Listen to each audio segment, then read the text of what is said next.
starting Libby Hill right now. And so we do have Lindsay Guerra at the front here, 8.2 watts per kilogram, it looks like, right from the get-go, as we are seeing here, Lindsay Guerra now, yep, there it is, 6.978 watts per kilogram, absolutely killing it at the front right now, 3 seconds immediately, and this is the section of the course to really break things apart. We'll see if she has continuance over the top, though, as you were saying, Simon, for each one of these athletes that are out there, it's going to be all about hanging onto those wheels over the top, and then really shifting up over the top of the climb and absolutely bringing that flywheel right back up to the speed that it is giving over the top of the climb here. So as they're hitting this gradient, the flywheel is pulling back on them. The Wahoo kicker is actually giving them this resistance, so they're pushing against that. But as soon as that resistance goes out, that flywheel needs to spin up even higher. So really, it is all about whether or not you have continuance over the top. Now, 11 seconds. This is a big attack, Nathan. I don't know, Simon. A huge 12 attack seconds, from though, 13. I'm not sure she's going to be able to hold on to this kind of a gap, though. There's a large pack now still behind her, though, Simon. Yeah, sure, but this is a big attack. And Lindsay, she's looking so focused. She looks controlled. I mean, you can see she's working hard. You can see the effort on her face, but she's in a good position on the bike. She's not moving around too much on the bike.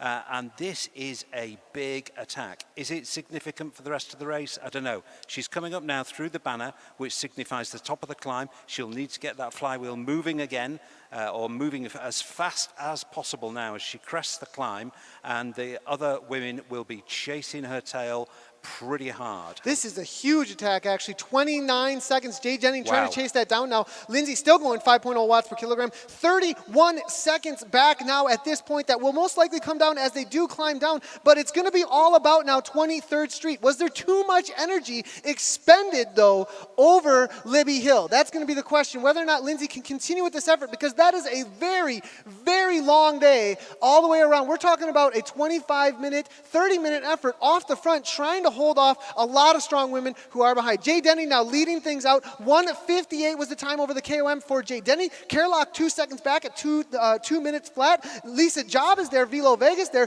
2:02, followed by Vaughn Mitchich there at 2:17, right with our evals there, right on her wheel, actually. So it looks like those two are going to be working together on the other side. It's going to be Denny and Kerlock, though, and Job maybe just 30 seconds back. Can she close that gap down? 3 seconds is all it is. What do you think, Simon? Will she get back on terms here before the bottom? I'm not sure, being 2 off the front. I think she might. I think 3 seconds you can close it down. And again, going back to this specific trainer, on the run-up to Libby Hill, on the run-up to that cobble climb, you've got a slight downhill. If you really, really push hard at the bottom of that downhill and put 5, 6, 7 kilowatts per watts per kilogram out, that inertia that builds into the flywheel can carry you. Actually, it can carry you maybe a third of the way up that hill without too much effort. And you can almost rest at as the climb starts, just for a couple of seconds, and then you kick down hard again. And you just, this is what Zwift racing is all about, taking advantage of the physics. We do see now Lindsay fading maybe a little bit, 4.3 watts per kilogram, 185 beats per minute. Denny now working really hard to get up to the top of that climb, putting out a little more than Lindsay was, actually, dropping Kerlock off by about 2 meters, but Kerlock still has that gap. She needs to not let Denning go, and could form a chase group between Denning, Kerlock, and Lisa out on course about 2 seconds back. So if those three do form a chase group, Lindsay's going to have a huge amount of work cut out for her